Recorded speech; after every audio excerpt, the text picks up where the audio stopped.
기도하겠습니다. 하나님, 오늘 창세기 40장입니다. 저희 진리로 이끌어 주시고, 또 하나님께서 어떻게 세상을 만들어 놓으시는지 그 깨달음을 얻어서 하나님에 대해서 두려움을 가질 수 있도록 허락하여 주시옵소서. 예수 그리스도 이름으로 기도드렸습니다.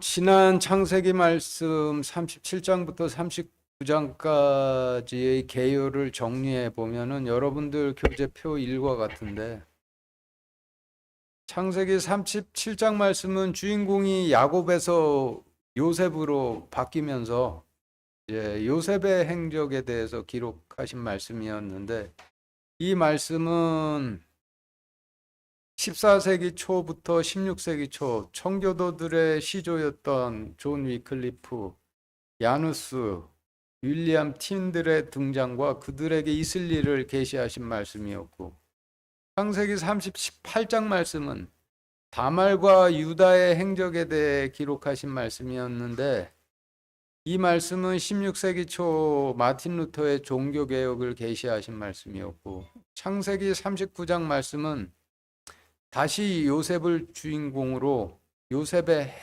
행적을 기록하신 말씀이었는데, 이 말씀은 16세기 중반부터 17세기 초 잉글랜드의 엘리자베스 여왕과 그 뒤를 이어주기 한 제임스 1세 때 잉글랜드의 청교들에게 있을 일을 계시하신 말씀이었죠. 그리고 이어지는 오늘 창세기 40장 말씀도 요셉의 이야기인데, 다말과 유다의 이야기인 창세기 38장 말씀을 제외하면 전부 요셉의 이야기이죠. 다말과 유다의 이야기를 제외해서 요셉의 이야기만 추려 정리를 해보면 여러분들 교재표 2와 같이 정리가 되는데, 표 2 보시죠. 창세기 37장, 39장, 40장 말씀은 전부 요셉의 행적을 시간순으로 기록하신 말씀인데, 요셉은 잉글랜드의 청교도들을 상징을 하죠. 그래서 창세기 37장 말씀은 14세기에서 16세기 초 잉글랜드 청교들에게 있을 일을 계시하신 말씀이었고, 창세기 39장 말씀도 16세기 중반부터 17세기 초 잉글랜드의 청교도들에게 있을 일을 계시하신 말씀이었는데, 지금까지 하나님께서 창세기 말씀을 기록하신 방식에 비추어 본다면은 이어지는 오늘 창세기 40장 말씀도 잉글랜드 청교도들에게 있을 일을 계시하신 말씀이되, 시대적으로는 17세기 중반 이후에 있을 일을 계시하신 말씀이 되겠죠. 그래서 17세기 초중반 잉글랜드 청교도들과 관련된 주목할 만한 역사적 사건이 있었는가 찾아봤더니, 잉글랜드의 국왕 찰스 1세가 이끄는 성공회파와 하원의회가 극심하게 대립하다가 내전으로 이어져 잉글랜드의 국왕 찰스 1세가 참수당하는 대형 사건이 발생을 했는데, 당시 많은 청교도 지도자들이 제임스 1세의 박해를 피해 자신들의 무고함과 국왕의 잘못됨을 가놓고자 회기 기간 중 자신의 발언에 대해 면책 특권이 있던 의회로 피해 있었으니, 이 전쟁은 성공회파와 청교도파 간의 전쟁이 될 수도 있는 것이 되죠. 그런 이유로 역사학자들에 따라서는 청교도 전쟁이라고 부르기도 하는 그 잉글랜드 내전에 대해서 좀 더 자세히 알아보면은 1625년 제임스 1세를 이어 그의 아들 찰스 1세가 잉글랜드의 국왕으로 즉위했는데, 자기의 아버지 제임스 1세와 마찬가지로 하나님 팔아먹고 다니는 자였죠. 왕권은 하나님께서 주셨기 때문에 누구든지 왕에게 절대 복종해야만 한다는 왕권 신수설이라는 설을 주장하며 이에 복종하는 성공에만 유일한 국교로 인정을 하고, 청교도는 이단으로 정죄해 핍박하며 개종을 강요했고, 의회에게도 무조건적인 복종을 강요하며 절대적인 권력을 행사하려 했다고 하죠. 의회가 이에 반발을 하자 의회를 11년간이나 강제 해산을 했는데, 국가를 운영하다 보면은 반드시 예상치도 못했던 돈이 필요하게 되니, 이 돈이 필요하게 되면은 예산안 통과를 위해서 의회를 다시 소집하기는 하되, 예산안만 통과되면 곧바로 다시 의회를 강제 해산하곤 했다고 해요.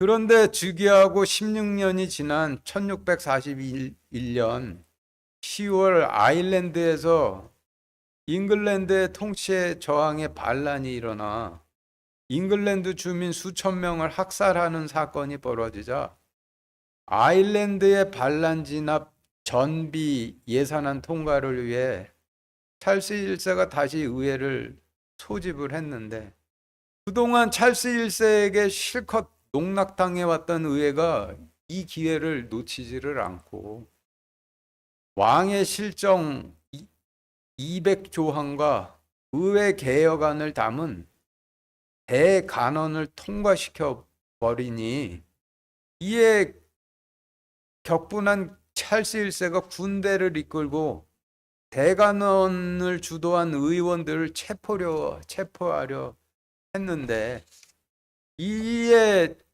잘 대비하고 있던 의회군의 저항으로 실패하자 의회가 왕의 권력 남용과 법률 위반을 명시한 19개 항으로 이루어진 탄핵안을 공표함으로 서로 간에 본격적으로 군대를 동원해 1642년 여름부터 잉글랜드는 국왕 찰스 1세가 이끄는 성공회파와 청교도들의 지도자들이 피해 있던 의회파로 갈라져 본격적으로 내전에 돌입했다라고 합니다.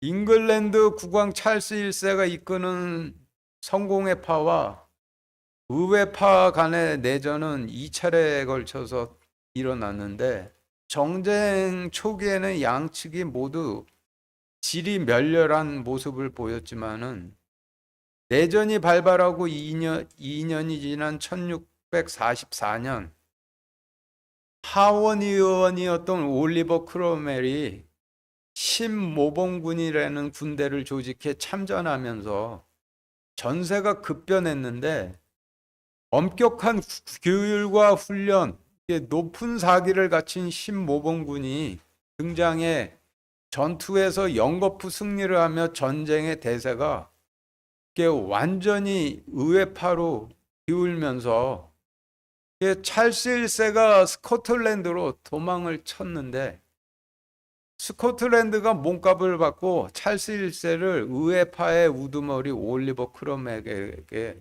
넘겨줬다라고 해요.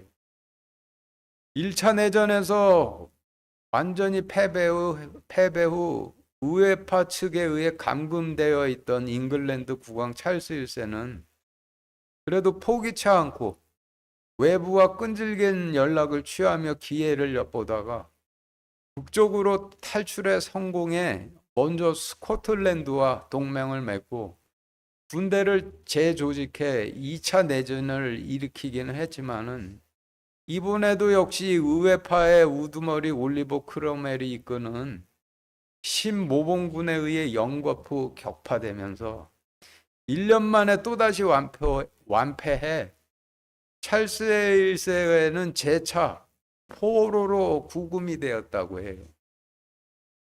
의회파의 우두머리 올리버 크로멜은 이제 더 이상 찰스 1세를 살려둘 수 없다라고 판단을 하고 의회에 찰스 1세의 처형을 건의를 했는데, 의회 내에 온건파 의원들이 처형을 주저하며 크로멜의 제안을 거부하자 이에 분노한 크로멜이 군대를 동원 의회를 기습해 찰스 1세의 처형에 반대한 200여 명의 온건파 의원들은 모조리 체포하고 50여 명 남짓의 자신의 지지자들로만 의회를 재편한 후 찰스 1세를 재판할 최고 법원을 열어 내전 발발 7년 만인 1649년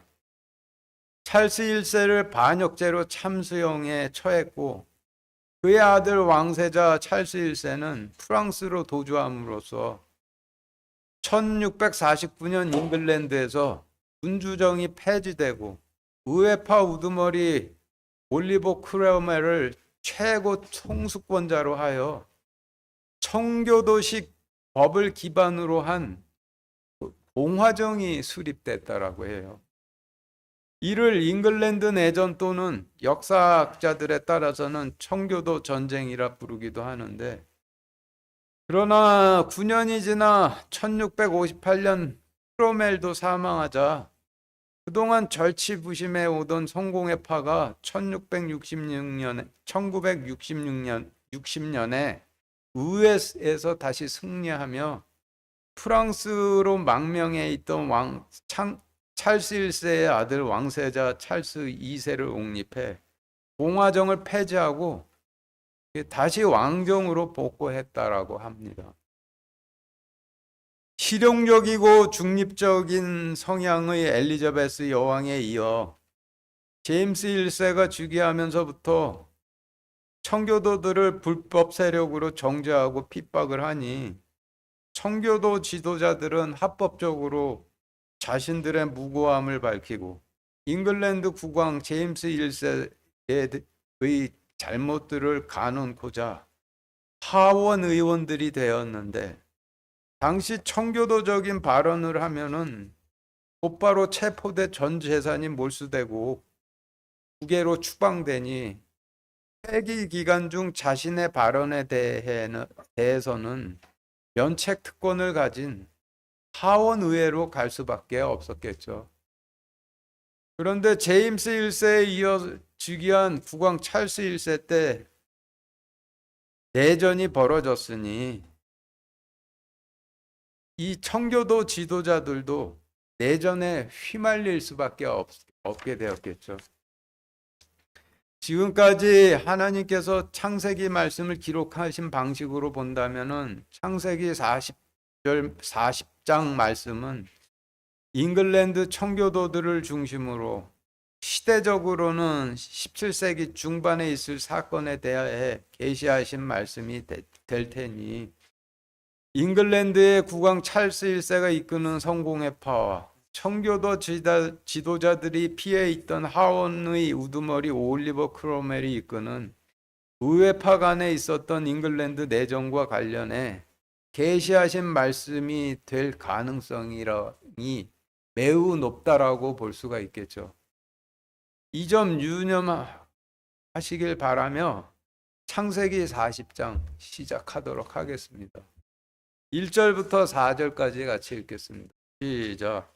이 일들 후에 이집트 왕의 잔 맡은 자와 빵 굽는 자가 자기들의 주 이집트 왕에게 실수를 범하매 파라오가 자기 관리들 중에 두 사람 곧 잔 맡은 자들의 우두머리와 빵 굽는 자들의 우두머리에게 노하고 그들을 호위대장의 집에 감금하여 감옥에 두었는데 그곳은 요셉을 묶어둔 곳이더라. 호위대장이 요셉에게 명하여 그들과 함께 있도록 하매 그가 그들을 섬기더라. 그들이 한동안 감금되어 있더라.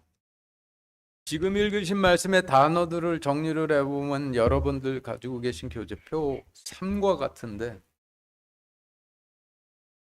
이집트 왕은 전에 미국 1달러짜리 지폐 가지고 설명드렸던 바와 같이 미 대륙의 통치자를 상징을 하죠. 창세기 41장 41절부터 43절까지 같이 읽겠습니다. 시작. 파라오가 또 요셉에게 이르되 자 내가 너를 세워 온 이집트 땅을 다스리게 하노라 하며 자기 손에서 반지를 빼어 요셉의 손에 끼워주고 그에게 고운 아마 옷을 입히며 금사슬을 그의 목에 걸어주고 자기가 소유한 둘째 병거에 그를 타게 하며 그들이 그 앞에서 소리 지르기를 무릎을 꿇고 절하라 하더라. 파라오가 요셉을 온 이집트 땅을 다스릴 치리자로 삼았더라.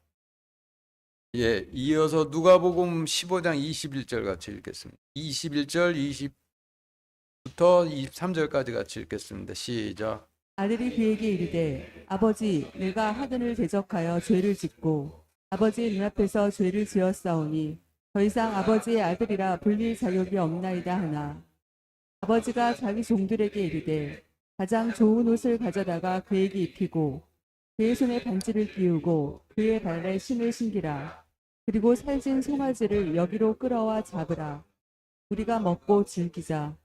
네, 먼저 읽으신 창세기 말씀은 파라오가 요셉에게 손에 반지를 끼워주고 좋은 옷을 입혀 주었단 말씀이고, 뒤에 읽으신 누가복음 말씀은 아버지께서 돌아온 탕자에게 손에 반지를 끼워주고 좋은 옷을 입혀주셨단 말씀인데, 성경에서 손에 반지를 끼워주고 좋은 옷을 입혀주셨다는 의미는 아들을 삼으셨다라는 뜻이죠.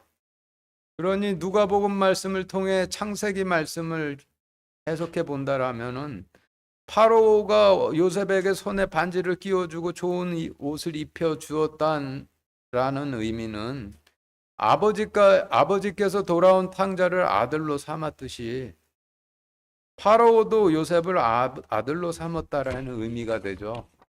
이와 같이 창세기 40장 41장에서 파로를 정의하는 그의 일들과 의미를 추려서 정리를 해보면 여러분들 가지고 계신 교재 표 4와 같이 정리가 되는데, 표 4 보시죠.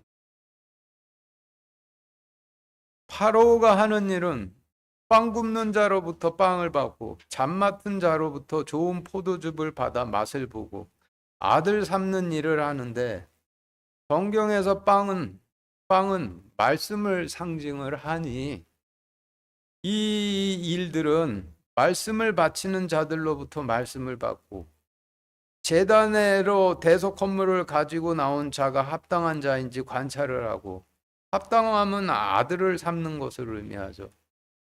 그런데 하나님께서 말씀을 먹고 말씀의 인도를 따라 대속 헌물을 가지고 제단으로 나온 자들을 좋은 포도 열매라 하시며, 말씀을 먹고 말씀의 인도에 따라 제단으로 나오면은 그 열매의 맛을 보시고 그 열매의 맛이 합당하면은 대속 헌물을 받으신 후 아들 삼으시는 일을 하시되, 이 일을 대제사장에게 맡기어 하시니 창세기 40장 41장에서의 파라오는 하나님께서 택하신 대제사장이 되는 것이죠.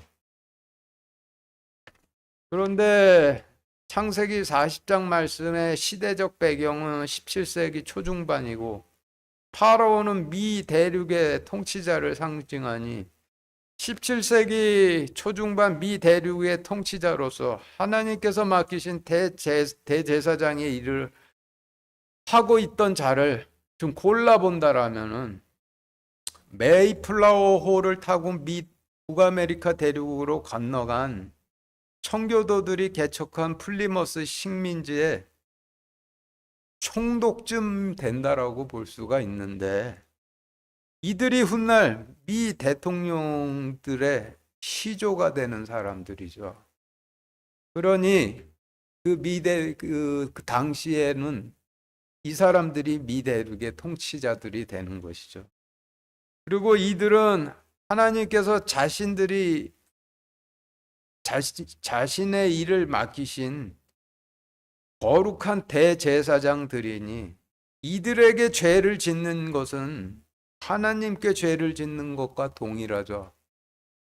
그러니 40장 말씀에서 파로에게 죄를 범하여 파로가 진노했다라고 하심을 직역하면은 17세기 초 미 대륙 통치자인 플리머스 식민지 총독에게 죄를 범하여 그가 진노했다라는 의미가 될 수 있지만은 실질적으로는 하나님께 죄를 범하여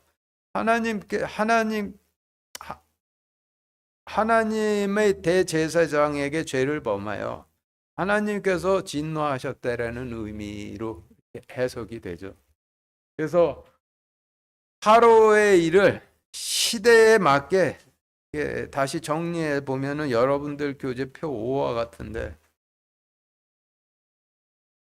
성경에서 빵은 말씀을 상징하고 파로는 17세기 초중반의 미대륙 통치자를 상징을 하니, 파로가 빵 굽는 자에게서 빵을 받는다 하심은 플리머스 식민지 총독이 킹제임스 성경을 맡고 있는 성공의 수장 잉글랜드의 국왕이 바치는 킹제임스 성경을 받음을 의미하고, 파로가 잔 맡은 자에게서 포도즙을 받는다라고 하심은 플리머스 식민지 총독이 잉글랜드의 하원들이 바치는 좋은 포도 열매인 청교도 이민자들을 받음을 의미하고, 요셉을 아들로 삼음은 십자가 재단에 합당한 청교도 지도자들을 아들로 삼았음을 의미를 하죠.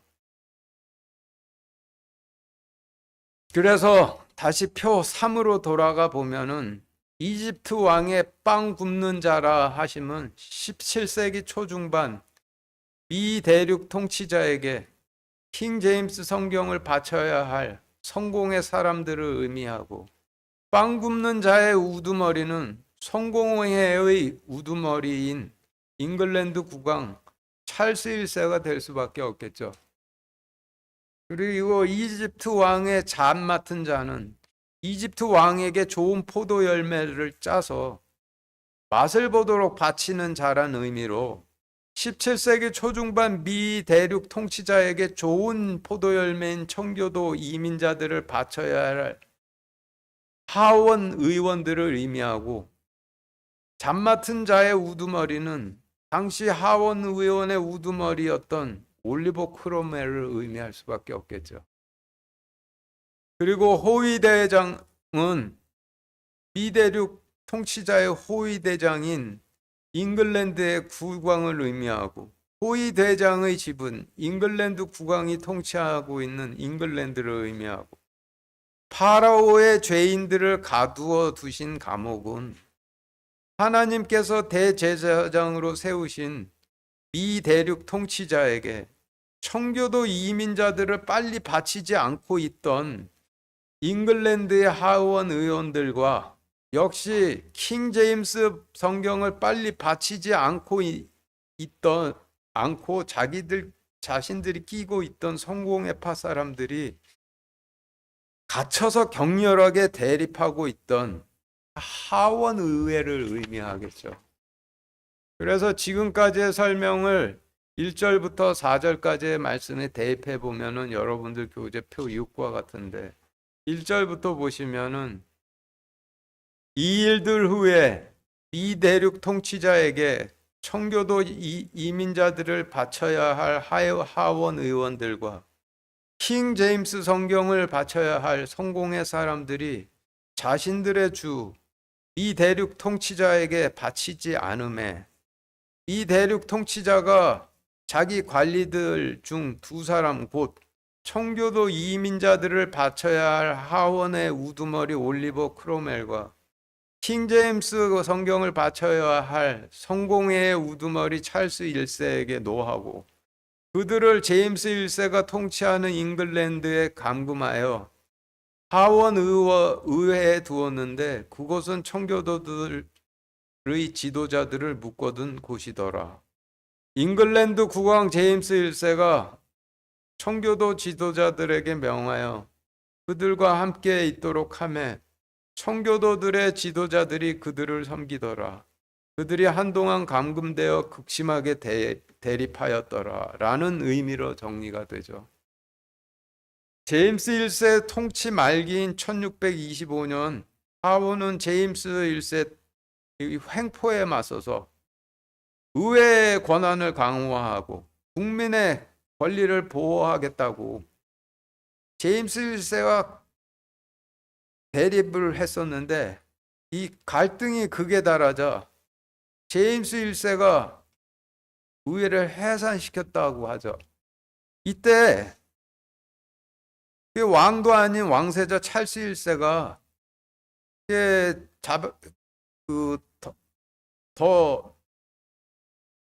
한술 더 떠서 강경파 의원들을 체포하고 처벌하는데 앞장섰다라고 하는데, 훗날 의회 이란 이름으로 불리는 이 사건을 계기로 찰스 1세가 잉글랜드 국왕으로 즉위한 이후에도 의회는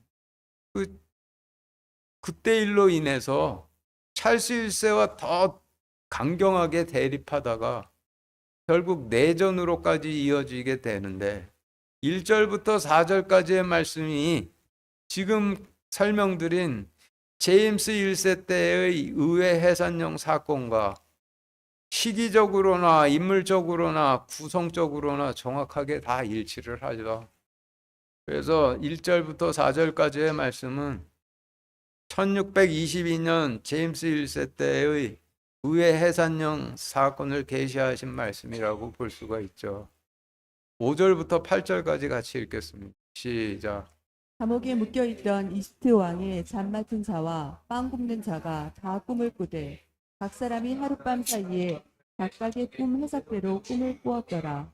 아침에 요셉이 그들에게 들어가 그들을 보았는데 보라, 그들이 슬퍼함으로 그가 자기 주인의 집에 감금되어 자기와 함께 거하던 파라오의 관리들에게 물어 이르되 어찌하여 오늘은 당신들이 그리 슬퍼 보이나이까 하매 그들이 그에게 이르되 우리가 꿈을 꾸었으나 그것을 해석할 자가 없도다 하거늘 요셉이 그들에게 이르되 해석은 하나님께 속한 일이 아니니까 청하건대 내게 그 꿈들을 고하소서 하니라.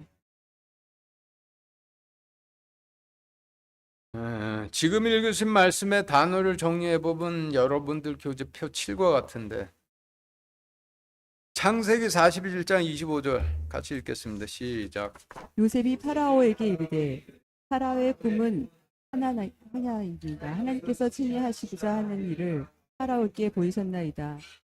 예, 지금 읽으신 말씀을 통해 보면 성경에서 꿈은 하나님께서 친히 이루실 일을 의미하는데, 하나님께서 친히 이루실 일들은 성경에 전부 다 기록이 되어 있죠. 그러나 성경이 완성되기 전에는 성경이 없었으니 하나님께서 친히 이루실 일들을 꿈을 통해 알려주셨지만, 성경이 완성된 후에는 친히 이루실 일들을 성경 말씀을 통해서 깨닫게 해 알려주시죠. 그래서 꿈은 하나님께서 친히 이루실 일을 의미하되, 성경이 완성된 후에는 성경 말씀이 되는 거예요. 그래서 성경 말씀에서 꿈을 꿨다라는 의미는 하나님께서 친히 이루실 일이 임했다라는 의미가 되고, 해석대로 꿈을 꿨다라 하시면 성경의 해석대로 하나님께서 친히 이루실 일이 임했다라는 의미가 되는 것이죠.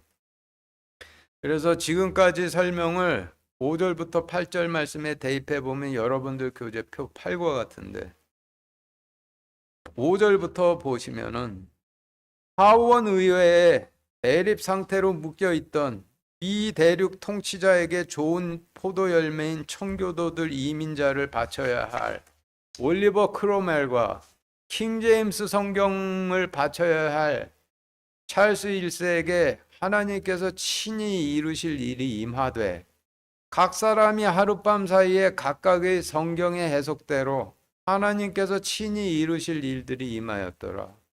아침에 청교도들의 지도자가 그들에게 들어가 그들을 보았는데 보라, 그들이 슬퍼함으로 그가 잉글랜드에 감금되어 자기와 함께 거하던 미대륙 통치자들의 관리들에게 물어 이르되 어찌하여 오늘은 당신들이 그리 슬퍼 보이나이까 하매 그들이 그에게 이르되 우리에게 하나님께서 친히 이루실 일이 임하였으나 그것을 해석할 자가 없도다 하거늘 청교도들의 지도자가 그들에게 이르되 해석은 하나님께 속한 것이 아니니까 청하건대 하나님께서 이루실 일들이 임한 것을 보아소서 하니라 라는 의미로 정리가 되죠. 이어서 9절부터 13절까지 같이 읽겠습니다. 시작. 잔 맡은 우두머리가 자기 꿈을 요셉에게 고하여 이르되 보라 내 꿈에 포도나무가 내 앞에 있었는데 그 포도나무에 가지 3개가 있고 같이 싹이 나서 꽃이 피어 그 송이들이 익은 포도를 내는 것 같았더라. 내 손에 파라오의 잔이 있기에 내가 포도들을 따고 파라오의 잔에 그것들을 짜서 그 잔을 파라오의 손에 들였노라 하니라. 요셉이 그에게 이르되 그 꿈의 해석은 이러하니 3가지는 사흘이니이다. 그런데 사흘 안에 파라오가 당신의 머리를 들어 올리고 당신의 자리에 당신을 회복시키리니 당신이 예전에 그의 잔 맡은 자였을 때에 하던 것 같이 파라오의 잔을 그의 손에 건네주게 되리이다. 네, 지금 읽으신 말씀의 단어들을 정리해 보면 여러분들 교재표 9와 같은데, 성경에서 사흘은 길가에 씨를 뿌리는 시대, 바위 위에 씨를 뿌리는 시대, 가시밭에 씨를 뿌리는 시대, 이렇게 3시대를 의미하는데, 여기서는 신약 시대의 3시대를 의미하고, 그의 손이라 하시면 미대륙 통치자의 통치권을 상징을 하니, 지금까지의 설명을 9절부터 13절 말씀에 대입해 보면 여러분들 교재 표 10과 같이 정리가 되는데, 9절부터 보시면은 이 대륙 통치자에게 좋은 포도 열매인 청교도 이민자들을 바쳐야 할 하원의 우두머리 올리버 크로멜이 자기에게 임한 하나님께서 친히 이루실 일을 청교도 지도자에게 고하여 이르되 보라 내 꿈에 포도나무가 내 앞에 있는데 그 포도나무에 가지 3개가 있고 마치 싹이 나서 꽃이 피어 그 송이들이 익은 포도를 내는 것 같았노라. 내 손에 파라오의 잔이 있기에 내가 포도들을 따고 파라오의 잔에 그것을 짜서 그 잔을 파라오의 손에 들였노라 하니라. 청교도의 지도자가 올리버 크로멜에게 이르되 당신에게 임하신 하나님께서 친히 이루실 일의 해석은 이러하니 3가지는 신약 시대에 길가에 씨를 뿌리는 시대, 바위 위에 씨를 뿌리는 시대, 가시밭에 씨를 뿌리는 시대, 이렇게 3시대이니이다. 그런데 신약 시대의 3시대가 끝나기 전에 미대륙 통치자가 당신의 머리를 들어 올리고 당신의 청교도 이민자들을 바치는 자리에 당신을 회복시키리니 당신이 예전에 그에게 청교도 이민자들을 바치는 자였을 때 하던 것 같이 이 대륙 통치자가 좋은 포도 열매 맛보는 잔을 그의 통치권에 건네주게 되리이다라는 의미로 정리가 되죠.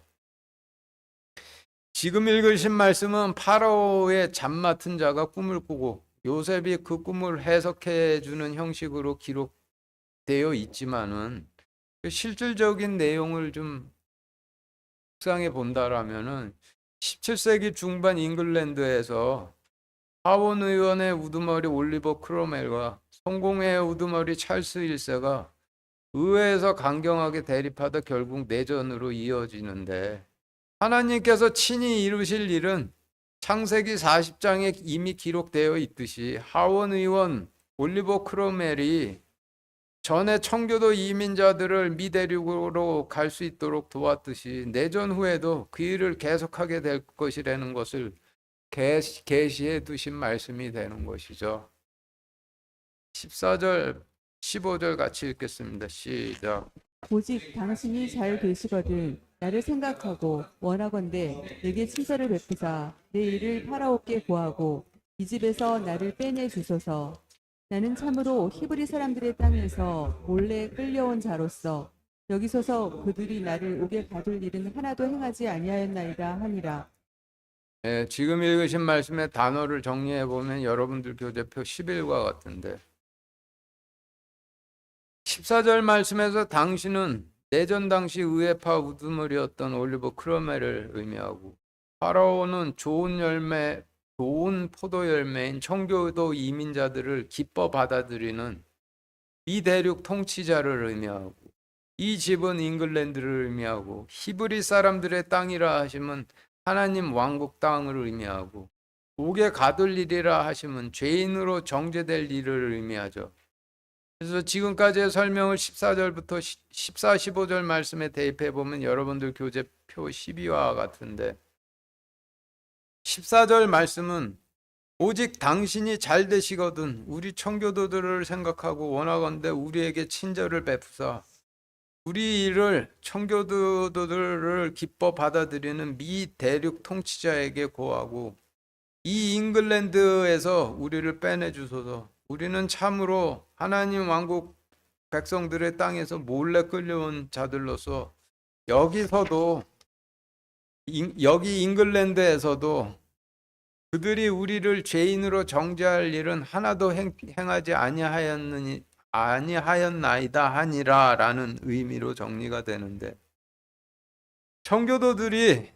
청교도들의 지도자들은 성경 말씀을 통해 의회파 우두머리 올리버 크로멜이 내전에서 승리할 것을 미리 알고 그가 내전에서 승리해 공화정의 최고 통치자가 될 때 자신들을 미 대륙으로 보내줄 것을 요청하게 될 것을 계시하신 말씀이 되는 거죠.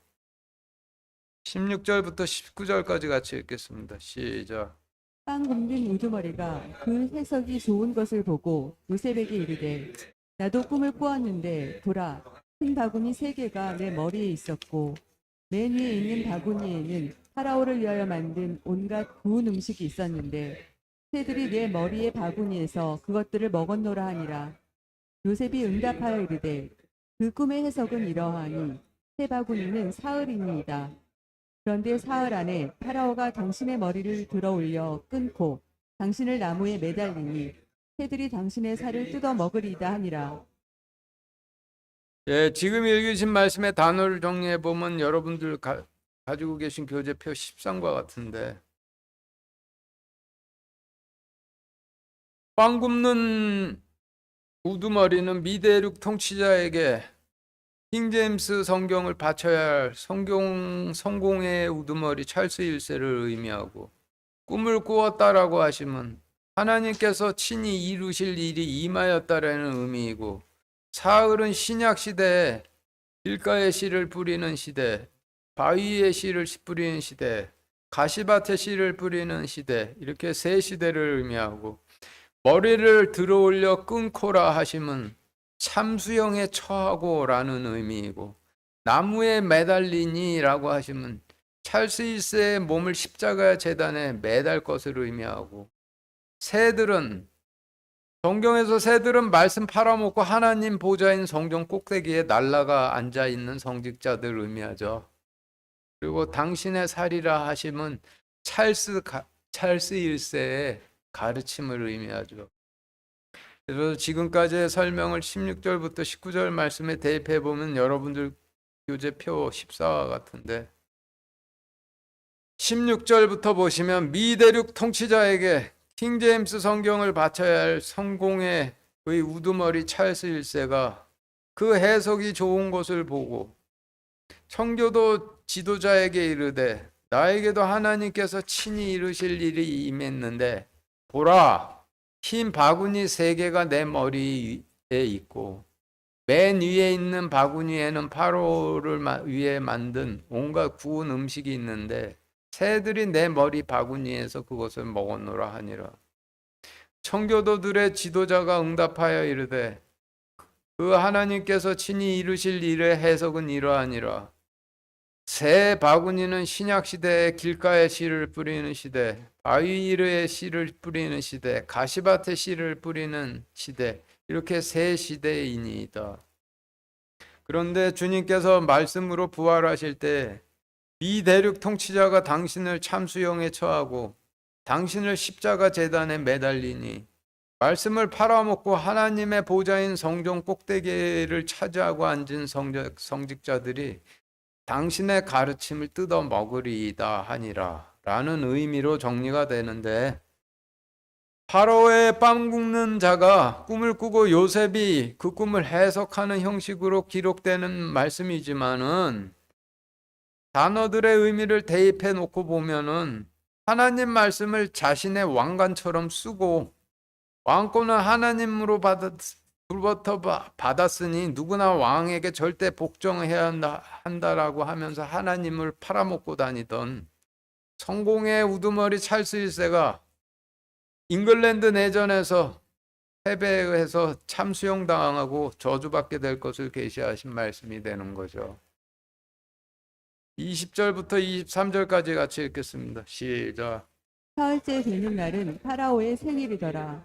그가 자기의 모든 신하들을 위하여 잔치를 베풀 때에 자기 신하들 중에서 잔 맡은 우두머리와 빵 굽는 우두머리의 머리를 들어 올리니라.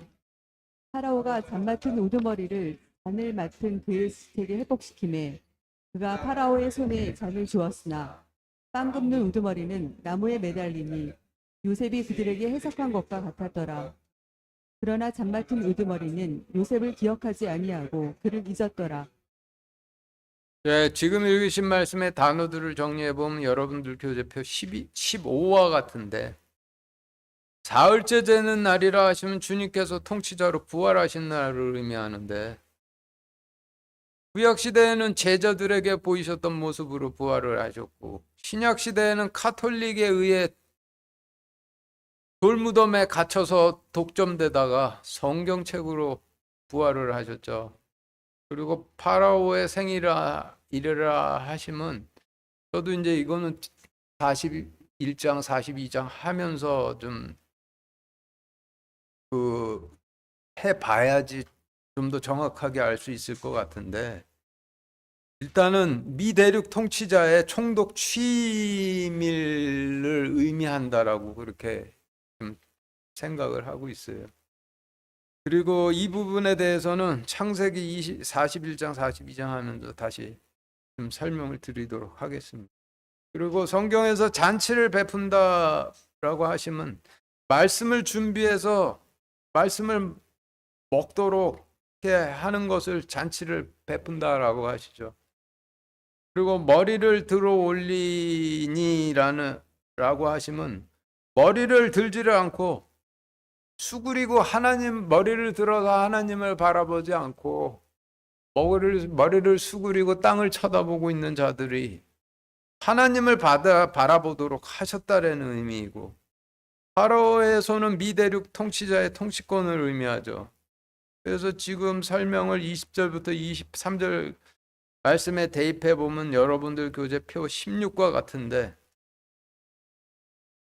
주님께서 말씀으로 부활하시는 날은 미대륙 통치자의 취임일이더라. 그가 자신의 모든 신하들을 위하여 말씀을 준비해 전할 때 자기 신하들 중에 머리를 들지 않고 수그리고 있던 올리버 크로멜과 찰스 1세의 머리를 들어 올리니라. 미대륙 통치자가 올리버 크로멜을 청교도들을 미대륙 통치자에게 바치는 직책에 회복시킴에 그가 미대륙 지도자의 통치권에 좋은 포도 열매인 청교도들을 맛보도록 바치었으나 찰스 1세는 십자가 제단에 매달아 저주를 받으니 청교도들의 지도자가 그들에게 해석한 것과 같았더라. 그러나 올리버 크로멜은 청교도들의 지도자들을 기억하지 아니하고 그를 잊었더라 라는 의미로 정리가 되죠.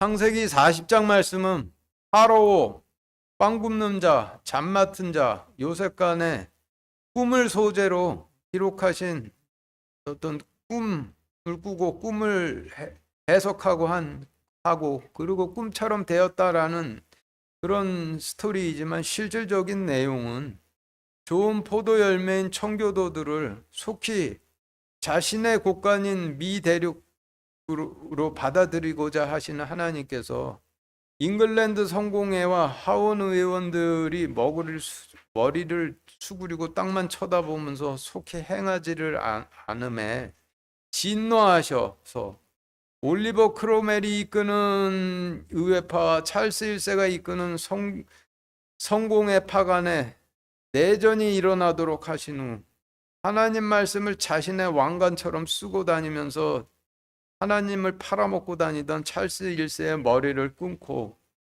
올리버 크로멜은 공화정 잉글랜드의 수장을 시키셔 좋은 포도 열매인 청교도 이민자를 바치게 하셨지만은 하나님께서 친히 이루실 일을 성경에 따라 해석해 준 청교도 지도자들은 기억하지 않을 이 잉글랜드 내전과 그에 대한 결과에 대해서 계시하신 말씀이 되는 것이죠. 마치겠습니다.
그렇습니다.